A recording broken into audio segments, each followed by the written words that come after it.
The sound of her mother's hand striking her face echoed through the parlor of the Charleston plantation house. And Sarah Catherine knew in that moment that her life as she had known it was over. Blood trickled from her split lip as she stood there, refusing to cry, refusing to give her parents the satisfaction of seeing her break. It was the summer of 1873, and she had committed the unforgivable sin of falling in love with a man her father considered beneath their station, a cotton merchant's son with nothing but ambition and empty pockets to his name. "You will leave tomorrow," her father declared, his face purple with rage. "Your Aunt Miriam in Abiquiu, New Mexico, will take you in. Perhaps the wilderness will cure you of these foolish notions about marrying for love instead of duty." Sarah touched her bleeding lip with trembling fingers. "I am 20 years old. You cannot simply ship me away like unwanted furniture." "We can and we will," her mother said coldly, turning her back. "You have shamed this family enough. Edward Morrison was a suitable match from a respectable family, but you threw away your future for that nobody." The next morning, Sarah found herself on a train heading west with nothing but 2 trunks of clothing, a small pouch of money her grandmother had secretly pressed into her hands, and a heart that felt as shattered as broken glass. She watched the green landscape of South Carolina give way to flatter terrain, then to endless plains, and finally to the stark, beautiful desert of New Mexico territory. The journey took nearly 2 weeks, and with each passing mile, Sarah felt the weight of her old life lifting, replaced by something she could not yet name. Fear, perhaps, or maybe freedom. Abiquiu was not what she expected. The small town nestled in the high desert along the Chama River was a mixture of adobe buildings, wooden structures, and ancient history. Spanish influence mixed with Native American culture and the handful of Anglo settlers who had made their way this far west. The air was thin and dry, so different from the humid Charleston summers she had known all her life. Her Aunt Miriam met her at the stage-coach station, a weathered woman in her 50s who looked nothing like Sarah's polished, proper mother. "So you are the wayward niece," Miriam said, looking Sarah up and down with eyes that were neither kind nor cruel, simply assessing. "Well, you will earn your keep here. I run a boarding house and there is always work to be done." Sarah lifted her chin. "I am not afraid of work. Good. Because out here, everyone works or everyone suffers. This is not Charleston, girl. There are no grand balls or society teas. There is survival and there is getting by, and if you are very lucky, there is a little bit of happiness in between." The boarding house was a long, low adobe building on the edge of town with 8 small rooms for travelers and a larger common area where Miriam served meals. Sarah was given a tiny room in the back, barely large enough for a bed and a washstand, but it was hers. That first night, she lay awake listening to the unfamiliar sounds of the desert, the distant howl of coyotes, the whisper of wind through the cottonwood trees, and she wept for everything she had lost. The weeks that followed were the hardest of her life. Sarah woke before dawn to help prepare breakfast for the boarders, spent her days washing linens, scrubbing floors, tending the small garden, and learning to cook over a wood stove that seemed determined to burn everything she attempted. Her hands, once soft and carefully tended, became rough and calloused. Her skin, despite her best efforts with bonnets and long sleeves, took on a golden hue from the relentless sun. She lost weight, her dresses hanging looser on her frame, but she also felt something unexpected: strength. Miriam was not an easy woman, but she was fair. She taught Sarah how to survive in this harsh landscape, how to read the weather, how to bargain with the merchants in the plaza, how to speak enough Spanish to get by. Sarah learned that her aunt had come west 30 years earlier after her own scandal, though Miriam never spoke of what it had been. She had built this life with her own hands, and while it was not elegant or refined, it was honest. 3 months after Sarah arrived in Abiquiu, a group of cowboys rode into town driving a herd of cattle north to Colorado. They would stay for 2 nights, and Miriam's boarding house was the cleanest and most respectable in town. Sarah was helping her aunt prepare the evening meal when the men arrived, dusty and road-weary. Their voices loud with the relief of civilization after weeks on the trail. She barely glanced at them as they filed into the common room, too focused on keeping the stew from burning. It was not until she carried the first pot to the table that she looked up and met a pair of clear gray eyes that seemed to see straight through her carefully constructed walls.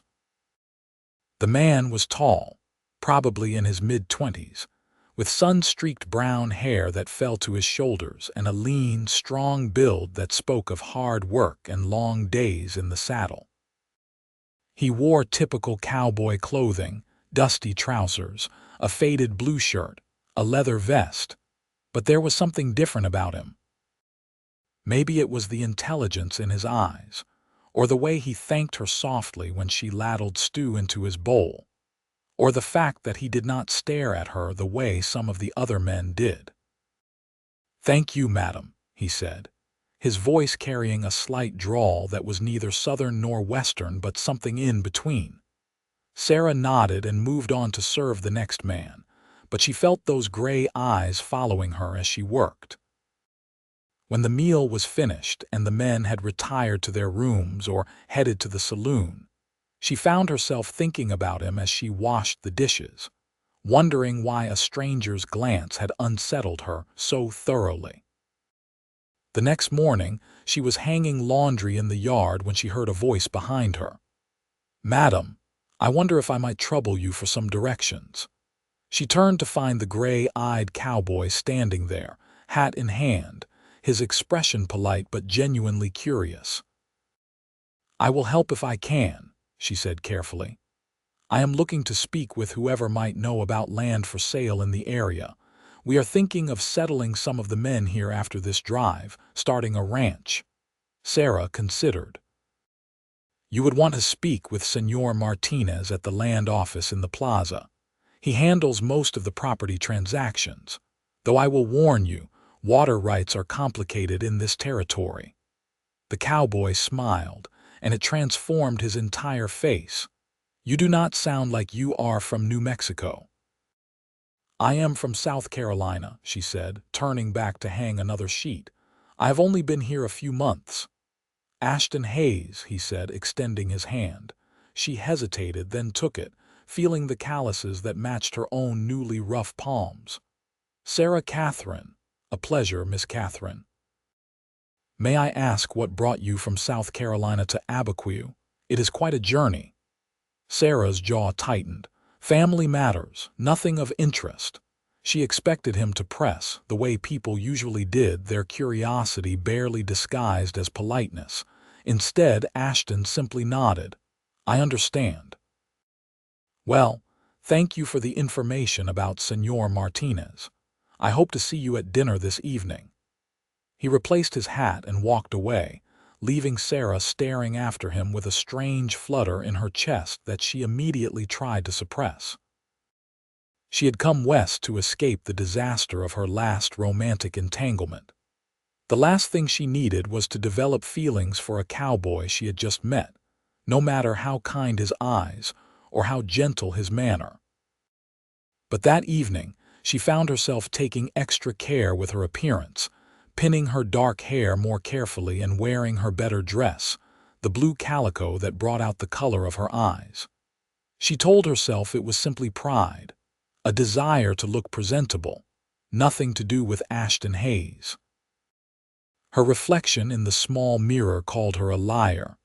During dinner, she felt his attention on her again, though he was careful not to stare.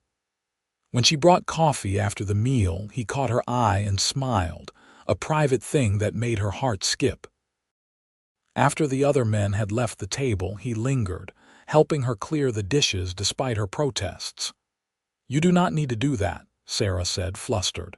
"You are a paying guest." "My mother raised me to be useful," Ashton replied, stacking plates with practiced ease. "Besides, I wanted a chance to speak with you properly." "About what?" Sarah asked, more sharply than she intended, her defenses rising. Ashton paused, meeting her eyes directly. "About nothing in particular. Is it so strange that I might enjoy your company?" Sarah felt heat rise to her cheeks. "I am sorry. That was rude. It has been a difficult few months and I am not accustomed to this." "To what?" "To kindness from strangers."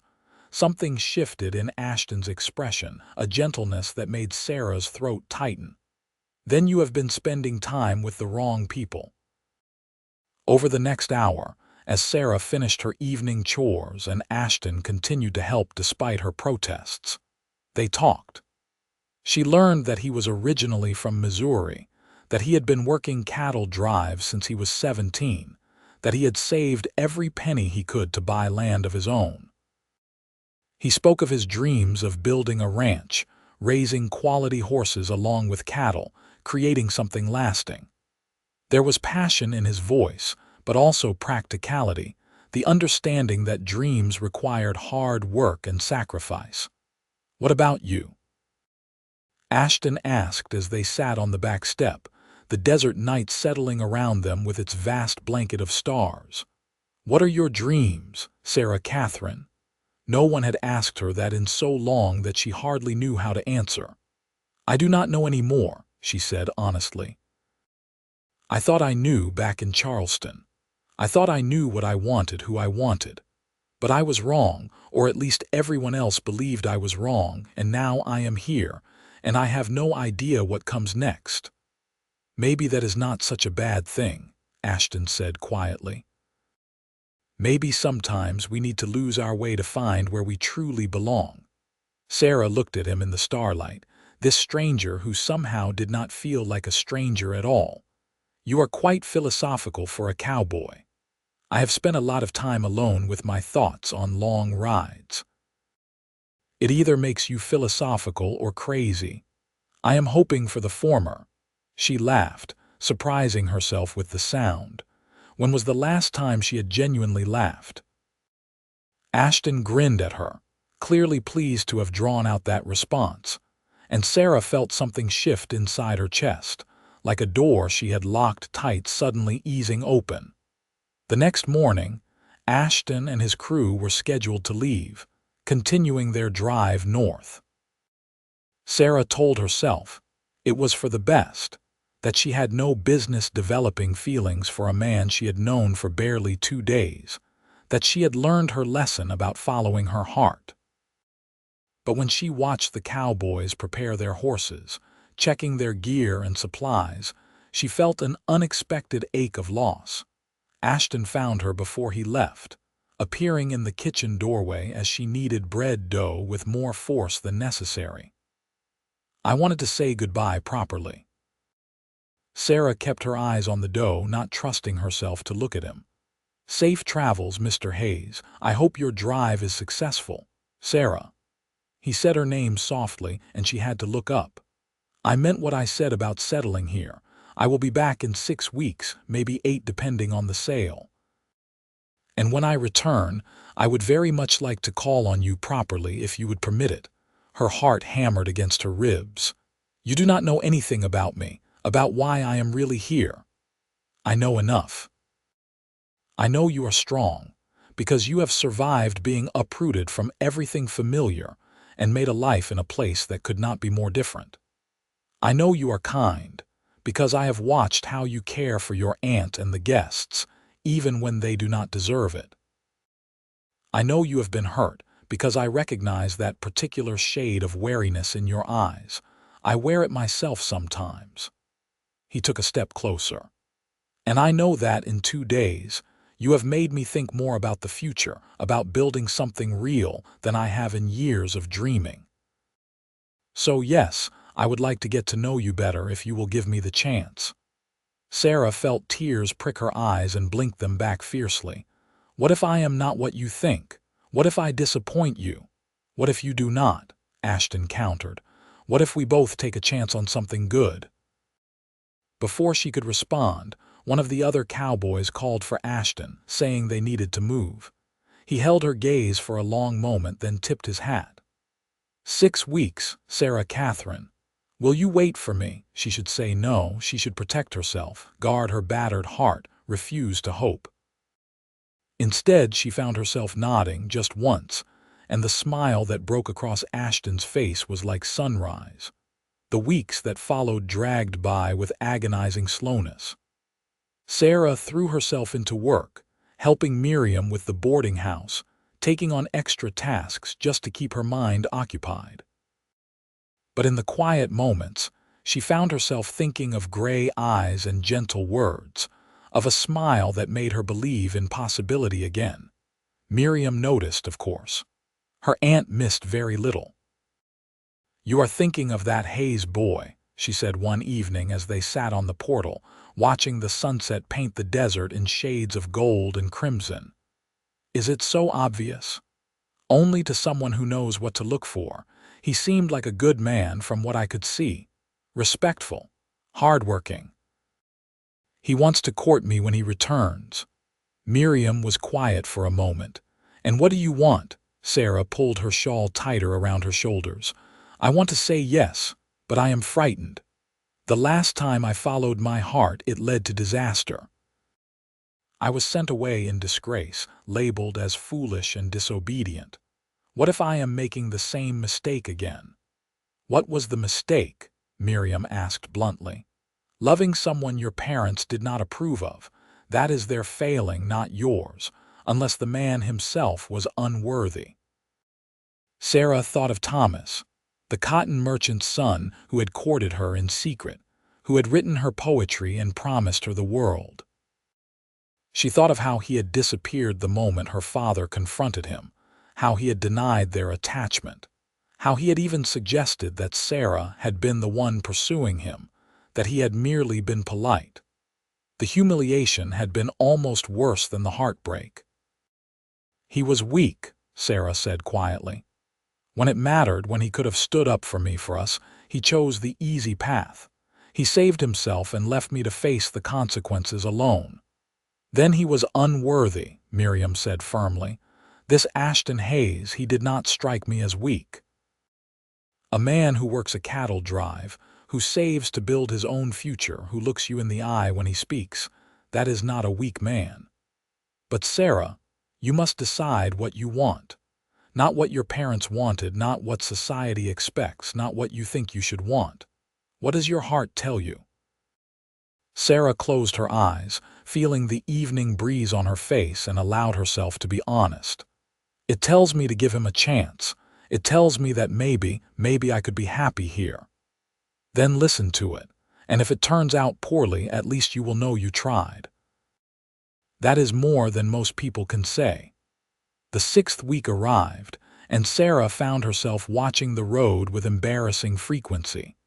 She scolded herself for acting like a schoolgirl, but she could not help it.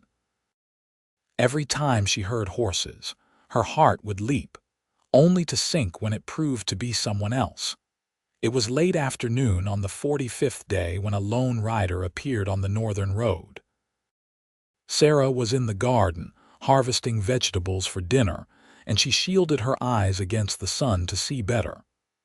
The horse was a beautiful bay, and the rider sat tall in the saddle with a familiar ease. Her breath caught. Ashton Hayes had come back. She wanted to run to him, but forced herself to walk calmly to the front of the boarding house, her heart pounding so hard she thought it might burst from her chest. Ashton dismounted in one fluid motion, his face lighting up when he saw her. "Sarah Catherine," he said, and the way he said her name with such warmth and relief made her smile despite her nervousness. "You came back. I said I would." He took a step closer, dusty from the road but grinning. "The drive went well. The cattle sold for a good price, and I have enough to make an offer on some land east of here, along the river. I spoke with Señor Martinez, and he is drawing up the papers. "That is wonderful," Sarah said, genuinely happy for him. "You must be very pleased." "I am. But first, there is something more important I need to know. Sarah, I have thought of little else but you these past weeks. Every sunrise, every mile, every night under the stars, I found myself wishing you were there to see it with me, to share it with. I know we have only known each other briefly, but I have never been more certain of anything. May I have permission to court you properly?" Sarah felt tears sting her eyes, but these were different from the bitter tears she had cried in Charleston. These were tears of hope, of possibility, of a future she had not dared to imagine. "Yes," she whispered. "Yes, Ashton Hayes, you may court me." The smile he gave her could have lit the entire territory. "Then I am the most fortunate man in New Mexico." True to his word, Ashton courted her with patience and respect. He took rooms at the boarding house while he oversaw the purchase of his land and began the work of building a ranch. Every evening, he would help Sarah with her chores, and they would talk for hours about everything and nothing. He told her about his childhood in Missouri, about losing his father to illness when he was young, about working to help his mother keep their small farm until she remarried a kind man who encouraged Ashton to seek his own fortune. She told him about Charleston, about the suffocating expectations of her upbringing, about Thomas and the betrayal that had sent her west. "He was a fool," Ashton said when she finished that particular story. They were sitting by the Chamar River, watching the water flow past in the evening light. "Any man who would choose his own comfort over standing by the woman he claimed to love is not worthy of the name. My parents would say I was the fool for loving beneath my station." Ashton turned to look at her, his gray eyes serious. "Do you believe that?" "No," Sarah said firmly. "Not anymore. I believed it for a while when I first arrived here. I thought perhaps they were right, that I had been naive and foolish. But now I think the only foolish thing would be to let their prejudice dictate my life. There is more honor in you, in your hard work and your honest dreams, than in all the society men in Charleston with their old names and new money." Ashton reached out and took her hand, the first time he had done more than offer his arm when they walked. His palm was warm and calloused against hers. "I cannot offer you the life you would have had in South Carolina. No grand house, no servants, no fancy parties. It will be hard work, building a ranch from nothing. There will be lean years and setbacks. But I swear to you, Sarah, I will work every day to make you happy. I will stand by you no matter what comes. You will never have to face anything alone again." Sarah laced her fingers through his, feeling the rightness of it, the way their hands fit together. "I do not want the life I would have had in Charleston. I want this. I want to build something real, something that matters. With you." They sat there until the stars emerged, hands clasped, talking about the future they would create together. Ashton described his plans for the ranch, the house he wanted to build, the horses he hoped to raise. Sarah found herself contributing ideas, surprising herself with how much she had learned about this land, about survival and growth in the high desert. It felt like partnership, like they were crafting a shared vision rather than her simply following where a man led. As autumn settled over Abiquiu, painting the cottonwoods gold and bringing crisp, cool nights, Ashton's ranch began to take shape. He had hired some men from town to help with the construction, and Sarah would sometimes ride out with supplies, staying to help where she could. The land he had purchased was beautiful, a stretch of valley with good water access and shelter from the worst winds. The house was modest, just 4 rooms to start, but it was solidly built with thick adobe walls that would keep them cool in summer and warm in winter. It was there, standing in what would be their bedroom, that Ashton asked her to marry him. The walls were finished, but the roof was not yet complete, and the autumn sun streamed through the open beams above. He took both her hands in his and met her eyes with an intensity that took her breath away. "Sarah Catherine, I know it has only been a few months. I know some would say we are rushing, that we should wait longer, but I have never been more certain of anything in my life. You are my partner, my best friend, the person I want beside me through every challenge and every triumph. Will you marry me? Will you help me build this ranch, this life, this future?" Sarah felt joy bubble up inside her, pure and bright and uncomplicated. "Yes," she said, laughing through tears. "Yes, Ashton, I will marry you." He pulled her into his arms, holding her close, and she felt safe in a way she had never experienced before. Not the fragile safety of protection and shelter, but the solid safety of being truly known and still wholly accepted. They were married in late October in a simple ceremony at the small church in Abiquiu. Miriam stood with Sarah, and several of the men who had worked on the ranch stood with Ashton. Sarah wore a dress she had made herself, simple cream cotton with lace at the collar that Miriam had provided.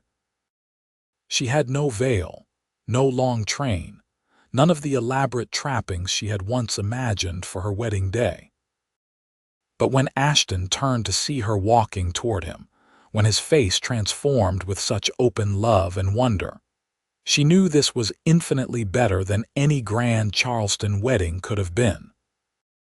The priest spoke in both English and Spanish, blessing their union, and when Ashton kissed her for the first time as her husband, Sarah felt like she had finally come home, not to a place, but to a person. Their wedding celebration was held at the boarding house, with Miriam preparing a feast and half the town invited. There was music and dancing, and Sarah laughed more than she had in years as Ashton spun her around the cleared common room. She saw her aunt watching them with approval, even a hint of tears in her usually stoic eyes, and she felt grateful for the hard woman who had taken her in and taught her how to survive. That night, Ashton carried her over the threshold of their new home. The roof was finished now, and inside, he had surprised her by furnishing the rooms with simple but well-made furniture, including a bed frame he had built himself. There were curtains on the windows, rugs on the floor and in the kitchen, a new stove that gleamed in the lamplight. "Ashton," Sarah breathed, turning in a circle to take it all in. "When did you do all this?" "I had help," he admitted, looking pleased with her reaction. "Miriam chose the curtains.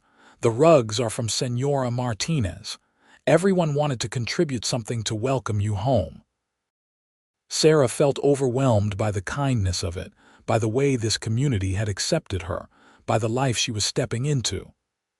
Ashton came up behind her, wrapping his arms around her waist and resting his chin on her shoulder. "Are you happy?" he asked softly.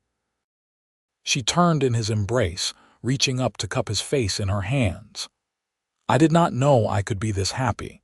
I did not know this kind of happiness existed." He kissed her then, slow and deep, and they made their way to the bedroom he had prepared for them. That night, they learned each other with gentle hands and whispered words, building intimacy as surely as they had built their home. Sarah had been taught that marital relations were a duty to be endured, but with Ashton, it was joy and connection, a physical expression of the love and trust they had cultivated over months of conversation and shared dreams.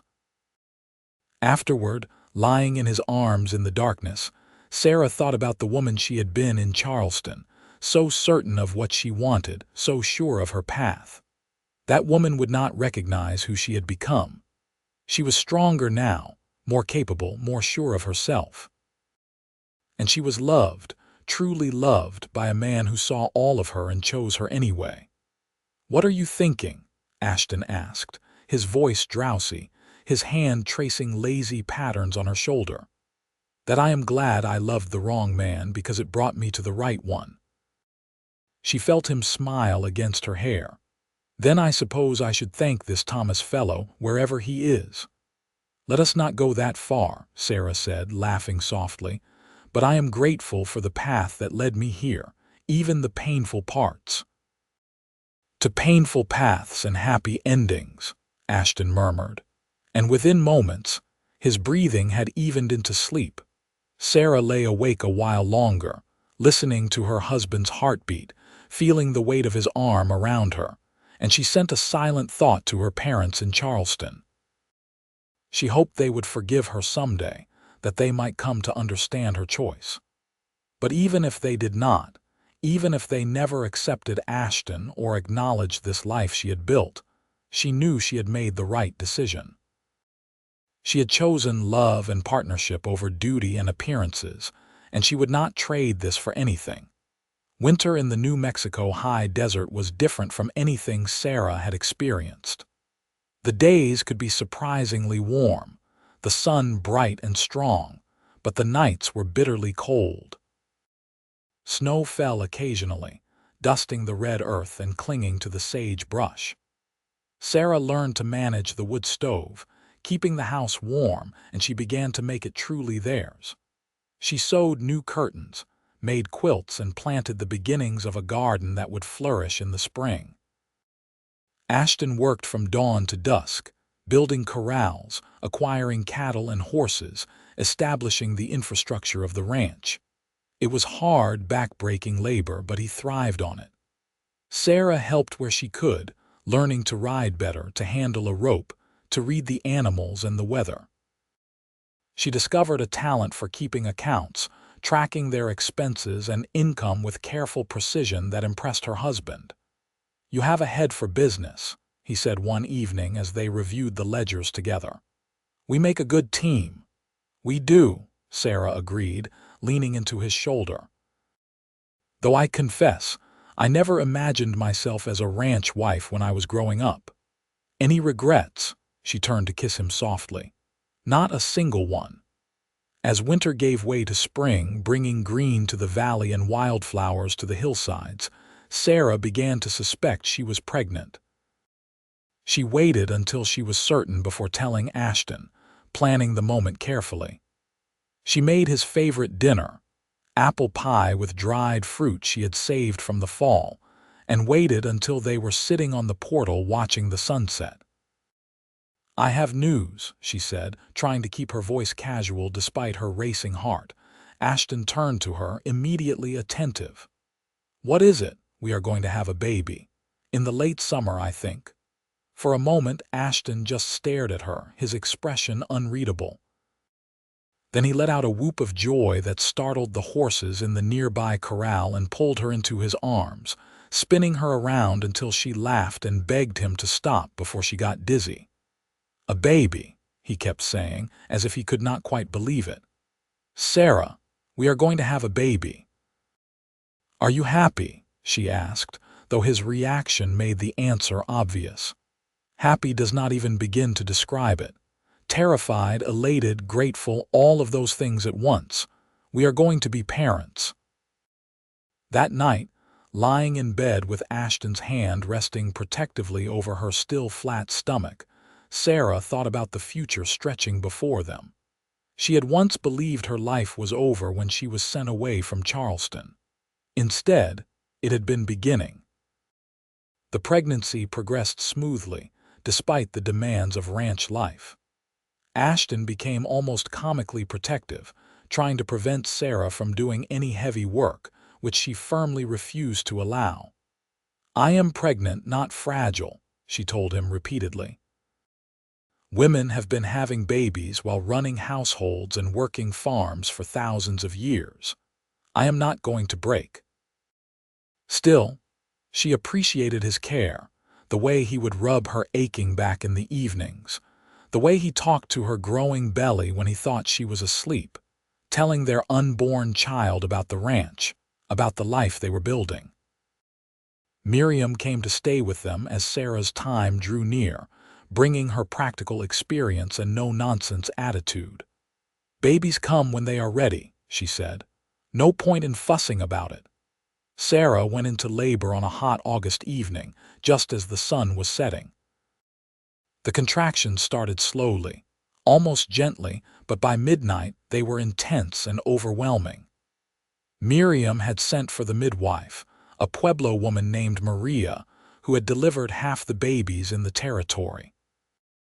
Sarah labored through the night, with Ashton holding her hand, wiping her face with cool water, murmuring encouragement even when she gripped his hand hard enough to leave bruises.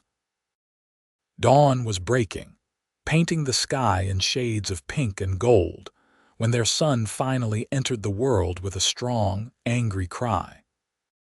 Maria placed the squalling infant on Sarah's chest, and Sarah looked down into a tiny red face, at eyes that would likely be gray like his father's, and felt a love so fierce and overwhelming that it took her breath away.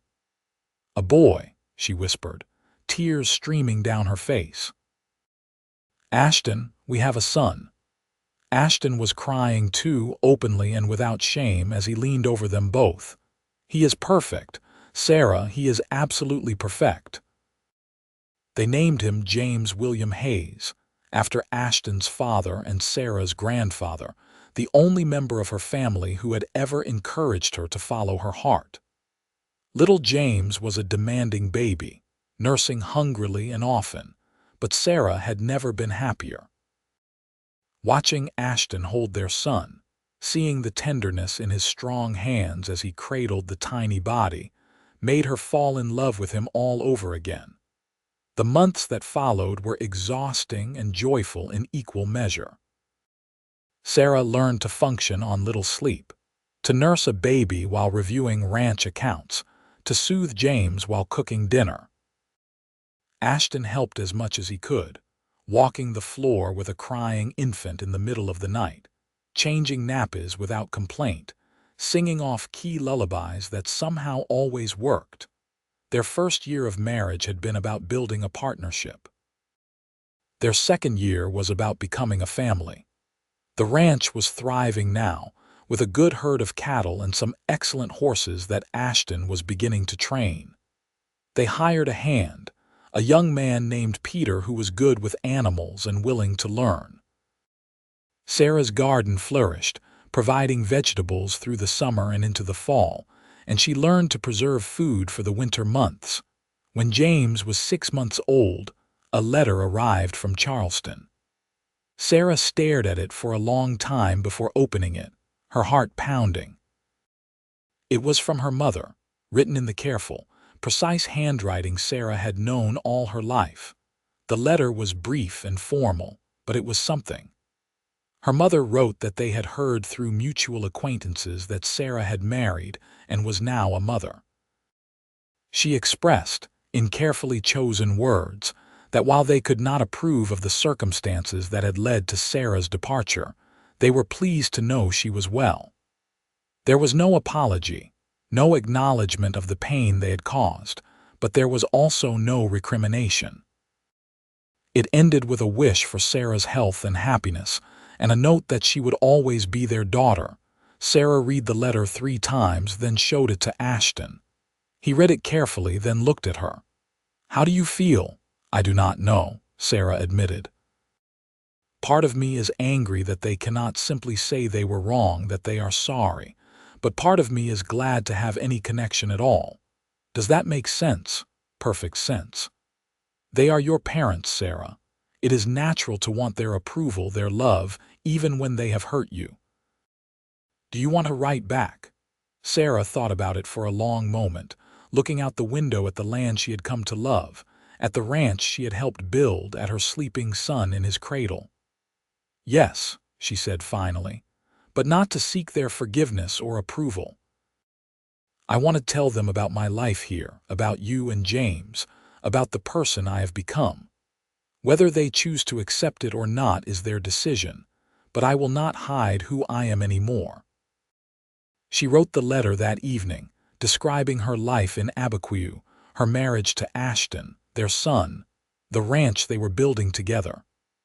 She was honest about the work, about the challenges, but also about the joy and fulfillment she had found. She enclosed a photograph that a traveling photographer had taken of their family, all 3 of them standing in front of their home. James in Sarah's arms and Ashton's hand on her shoulder.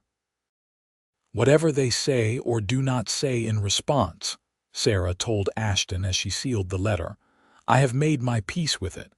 This is my life now, and I am proud of it." The response, when it came months later, was warmer than the first letter. Her mother wrote more openly about daily life in Charleston, about Sarah's younger sister who was now being courted, about her father's business. She asked questions about James, about what Sarah's days were like. It was not a complete reconciliation, but it was a beginning. Over the following years, the correspondence continued, gradually becoming more frequent and more personal. Sarah's sister began writing as well, and eventually, Sarah learned that her parents spoke of their grandson with pride to their friends, conveniently glossing over the circumstances that had led to Sarah's marriage. It amused Sarah more than it angered her. If her parents needed to rewrite history to accept her life, so be it. James grew into a sturdy, curious toddler, then a bright, energetic boy who loved the ranch and followed his father everywhere. When he was 3, Sarah became pregnant again, and this time, a daughter joined their family. They named her Alina Grace, and she had Sarah's dark hair and a temperament that suggested she would take no nonsense from anyone, particularly her older brother. Ashton proved to be as devoted a father as he was a husband, spending hours playing with the children, teaching James to ride almost before he could walk, cradling Alina and singing the same off-key lullabies that had soothed her brother. Sarah would watch them together, her heart so full it felt like it might overflow, and marvel at the life they had created. The ranch continued to prosper. Ashton's skill with horses became known throughout the territory, and buyers came from as far as Colorado and Texas to purchase his trained stock. Sarah managed the household and the accounts with increasing confidence, and she began to be known in Abiquiu as someone who could solve problems and get things done. When the town needed to raise money for a new school, Sarah organized a fundraising effort. When a family lost their home to fire, Sarah coordinated the community response. "You have become quite the force to be reckoned with," Miriam told her one day, pride evident in her voice. "That helpless Charleston girl is long gone." "She was never helpless," Sarah replied with a smile. "She just did not know her own strength yet." When James was 7 and Alina 4, Sarah's sister Clara wrote with surprising news. She had fallen in love with a man her parents disapproved of, an artist with little money but great talent, and she was considering defying them to marry him. She asked Sarah for advice, for courage, for assurance that choosing love over duty would not destroy her. Sarah sat down and wrote the longest letter she had ever composed, pouring out her heart, her experiences, the painful truth of what defying their parents had cost, but also the immeasurable rewards it had brought. She told Clara about Ashton, about their children, about the life they had built from nothing.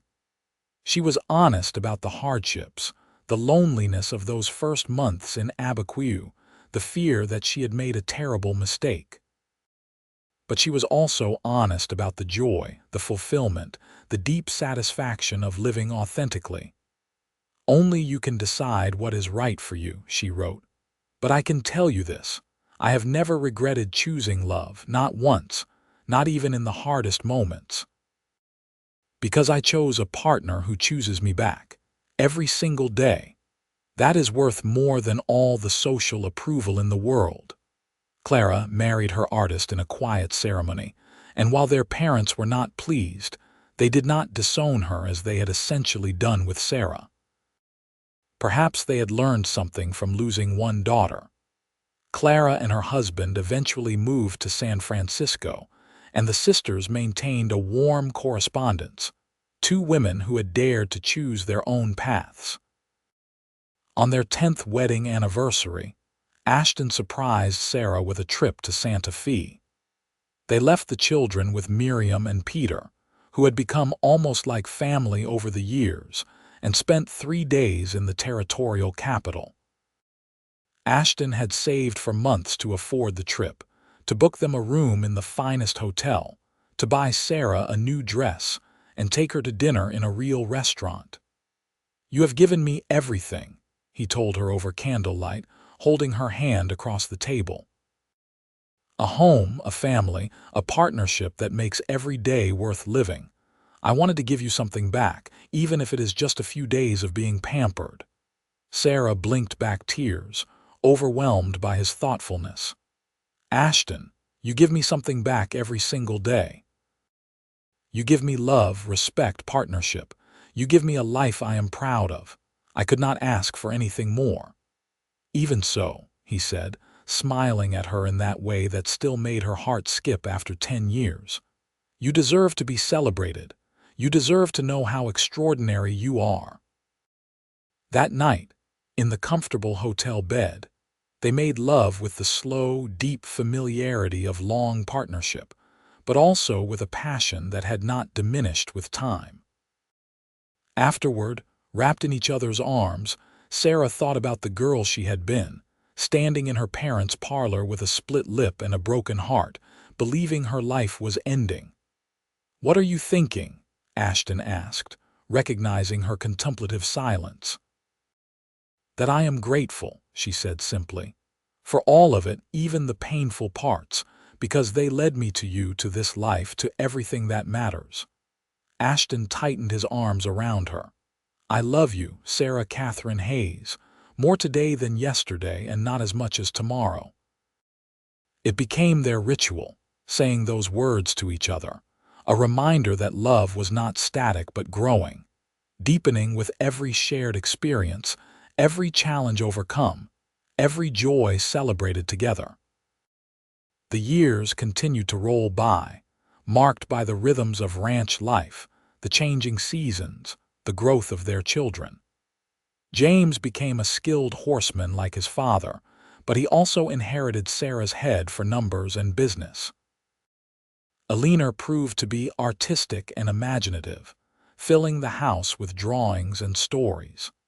They were both bright, curious children who thrived in the freedom of the ranch and the community of Abiquiu. Sarah and Ashton added 2 more children to their family, another son they named Thomas, which surprised everyone until Sarah explained that she had finally made peace with that part of her past and could reclaim the name without pain, and a second daughter they called Miriam, after Sarah's aunt, who had passed away peacefully in her sleep at the age of 72. Miriam's death hit Sarah hard. Her aunt had been her salvation, her teacher, her friend. But Miriam had lived a full life on her own terms, and at her funeral, Sarah spoke about the gift her aunt had given her.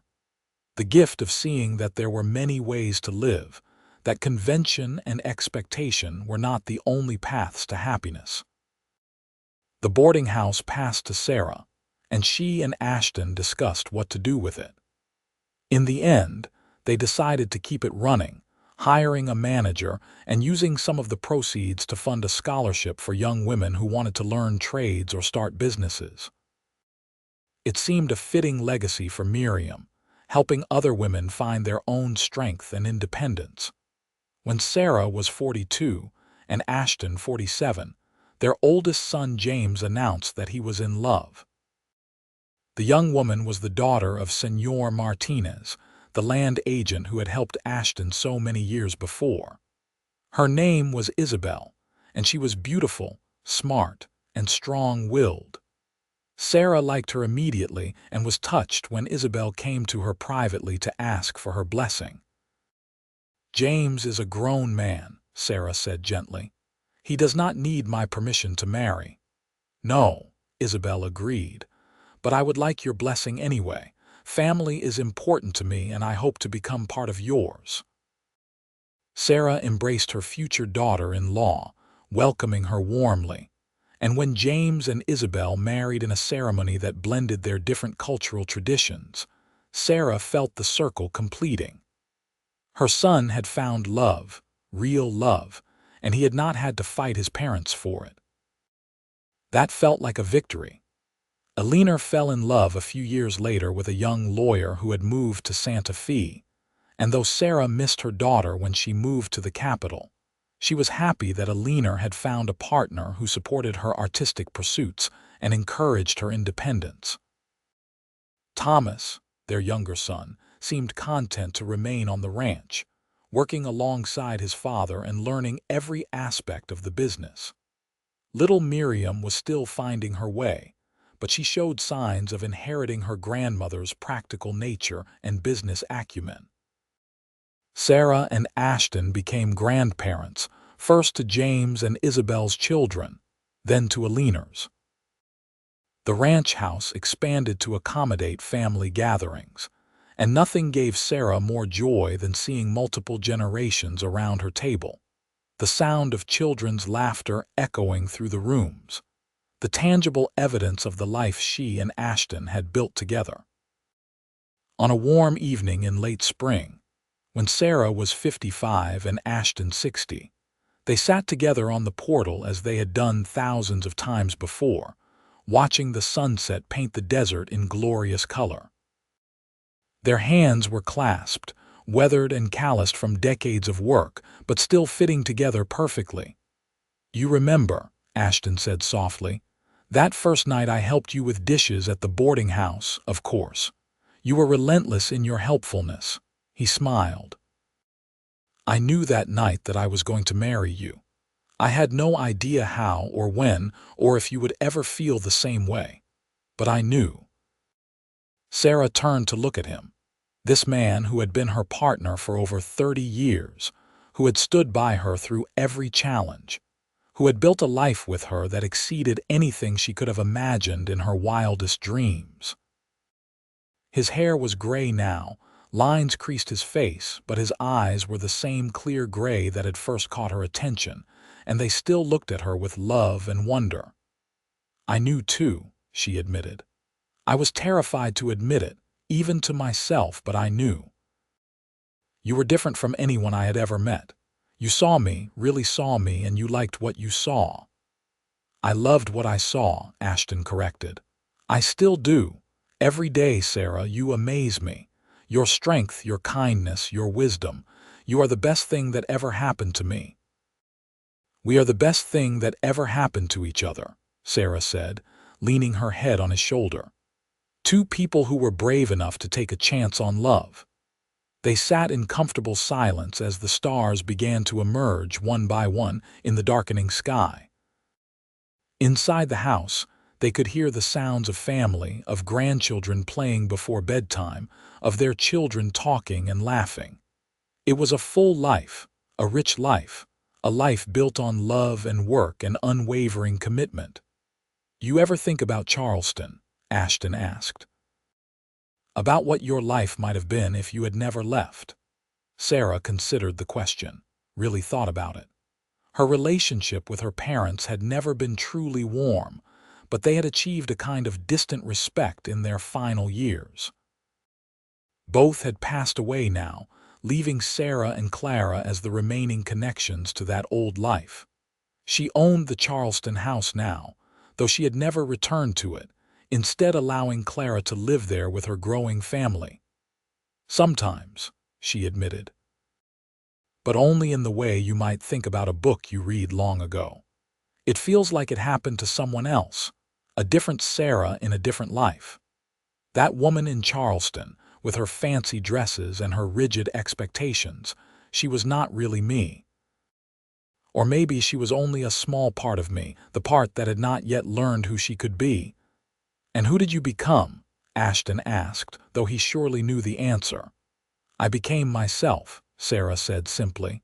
"The truest version of myself.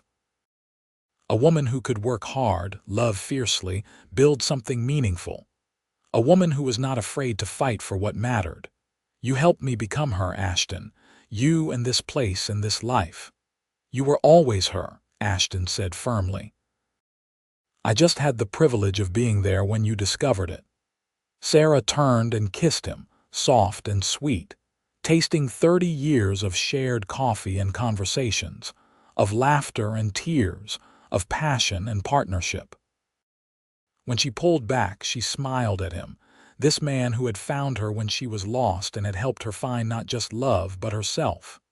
"Thank you," she whispered. "For what? For seeing me. For choosing me. For building this beautiful life with me. For being the right man, the right partner, the right love." Ashton cupped her face in his hands, his thumbs tracing the lines that time had etched around her eyes, lines that spoke of years spent laughing and living under the bright New Mexico sun. "I should be thanking you. You took a chance on a cowboy with nothing but dreams and determination. You worked beside me, believed in me, built this ranch and this family with me. Everything good in my life comes from you. We did it together," Sarah said. "That is what makes it so perfect. We have always been partners from that very first conversation. Equal partners in every way that matters." As night fully descended and the temperature dropped in the way it always did in the high desert, they went inside together, hand in hand, to join their family. The grandchildren clamored for stories, and Ashton settled into his favorite chair with the youngest on his lap, spinning tales of the old days, of cattle drives and wild horses, of the early years building the ranch. Sarah sat nearby, watching her family, feeling the warmth and love that filled every corner of the home they had created. Later, when the children were finally asleep and the house was quiet, Sarah and Ashton prepared for bed in the room where they had spent every night of their married life. The simple furniture Ashton had made had been replaced over the years with more refined pieces, but the bed frame remained, solid and strong, a symbol of the foundation they had built their marriage upon. As they lay together in the darkness, Sarah thought about the long journey that had brought her to this moment. She had been sent away for loving the wrong man, cast out by her family, exiled to a harsh and unfamiliar land. It had felt like punishment, like the end of everything she had known and hoped for, but it had been the beginning of finding her own strength, her own purpose, her own true love. Ashton had found her heart when it was broken and bruised, and he had helped her heal it, not by fixing her but by simply loving her exactly as she was. Together, they had created something beautiful and lasting, something that would continue long after they were gone. "I love you," she whispered into the darkness, knowing Ashton was not yet asleep. "I love you too," he replied, his arm tightening around her. "More today than yesterday. And not as much as tomorrow," she finished, smiling. Sarah drifted off to sleep feeling utterly content, utterly at peace, utterly grateful for the unexpected path her life had taken. She had been sent away for loving the wrong man, but in losing that love, she had found something infinitely better.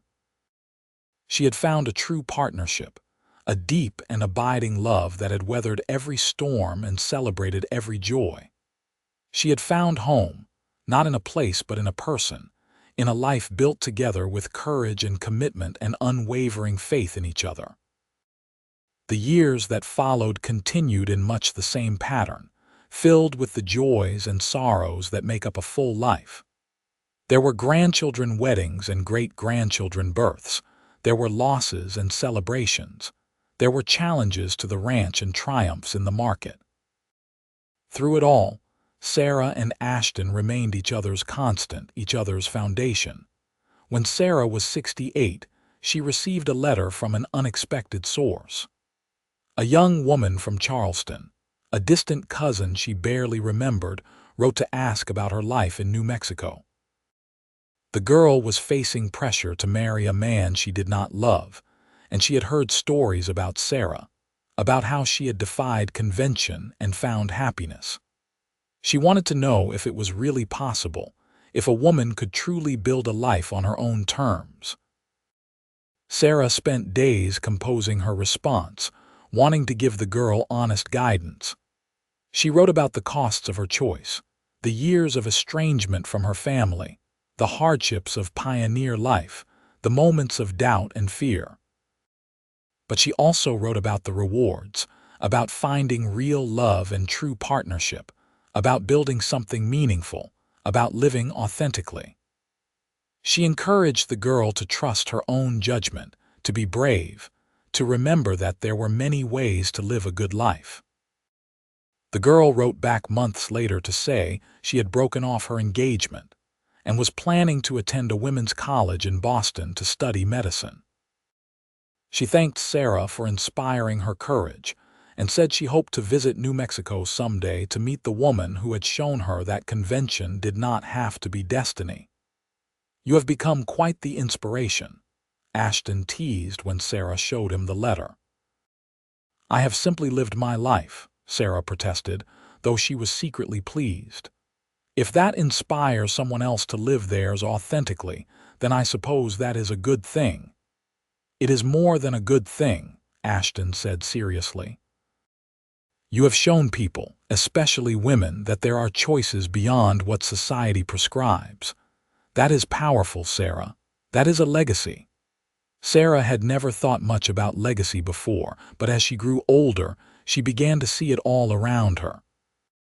It was in her children, who had grown into confident, capable adults who treated their own partners with respect and equality.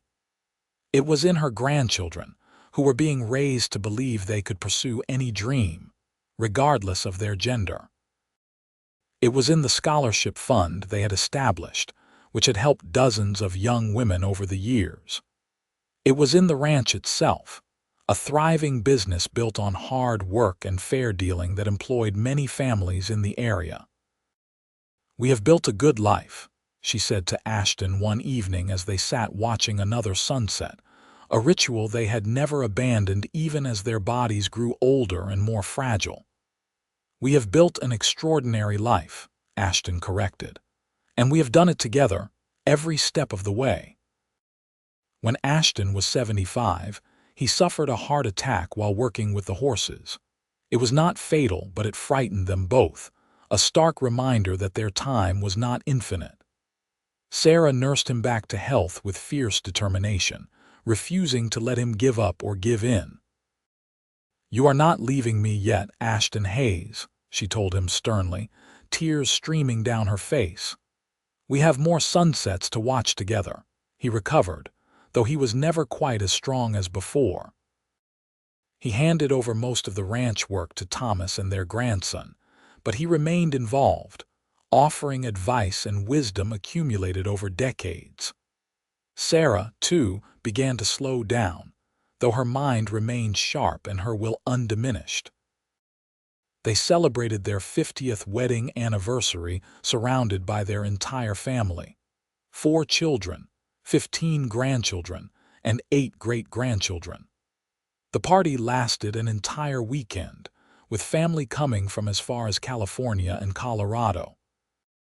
There was music and dancing, feasting and storytelling, and through it all, Sarah and Ashton sat together, hands clasped, watching the beautiful chaos of the family they had created. 50 years, Sarah said wonderingly. Half a century of loving you. The best half-century of my life, Ashton replied. Every moment with you has been a gift, Sarah, even the hard moments because we faced them together. They renewed their vows in a simple ceremony on the portal of their home, the same place they had spent so many evenings talking and dreaming. Their oldest son James officiated, and there was not a dry eye among the assembled family as Sarah and Ashton spoke words of love and commitment that carried the weight of 5 decades of lived experience. "I chose you then," Ashton said, his voice strong despite his age.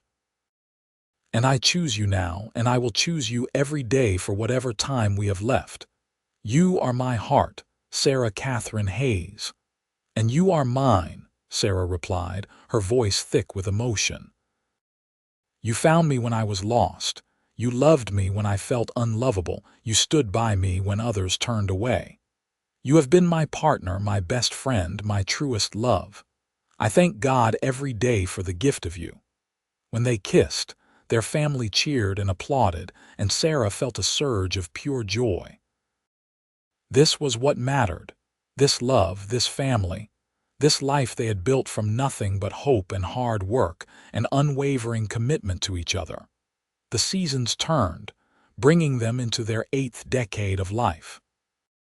They moved more slowly now, spent more time resting, but they still watched the sunsets together, still held hands, still talked for hours about everything and nothing. Their love had evolved over the years, from passionate romance to deep friendship, to something that transcended words, a connection so fundamental it felt like breathing. On a clear October evening, when the cottonwoods were gold and the air carried the first bite of winter, Sarah and Ashton sat together on their portal as the sun sank toward the horizon. Ashton had been quieter than usual all day, and Sarah sensed he had something on his mind. "What is it?" she asked gently, squeezing his hand. Ashton was silent for a moment, watching the sky turn from blue to pink to gold. "I was just thinking," he said finally, "about that first night at the boarding house when I helped you with the dishes. Do you remember what I said? You said you wanted a chance to speak with me properly. And you asked why, and I said it was about nothing in particular, that I just enjoyed your company." He turned to look at her, his gray eyes still clear despite his age. "That was not quite true. Even then, before I really knew you, I felt something. Like I had been waiting my whole life without knowing what I was waiting for, and suddenly there you were." "Does that sound crazy?" Sarah felt tears prick her eyes. "No, because I felt it too. I fought it, tried to deny it, told myself I was being foolish. But from that very first conversation, I knew you were different. You were real in a way no one else had been." "We were lucky," Ashton said softly. "So many people never find this. Never find someone who truly sees them, who chooses them not despite their flaws but because of the complete person they are. We found each other, Sarah. Against all odds, in a world that tried to keep us apart, we found each other." "We did," Sarah agreed, leaning her head on his shoulder. "And I would do it all again, every difficult moment, every challenge, just to end up here with you." They sat in silence as the sun completed its descent and the stars began to emerge. Inside, they could hear the sounds of family visiting, grandchildren and great-grandchildren filling the house with life and laughter. It was a good sound, a sound that spoke of continuity and love. Ashton died peacefully in his sleep, 2 weeks later at the age of 78, with Sarah beside him as she had been for 52 years. The grief was overwhelming, a physical pain that made it hard to breathe, but Sarah also felt a profound gratitude. They had been given more than half a century together, had built a life and a family and a legacy. Not everyone was so fortunate. The funeral was enormous, with people coming from all over the territory to pay their respects.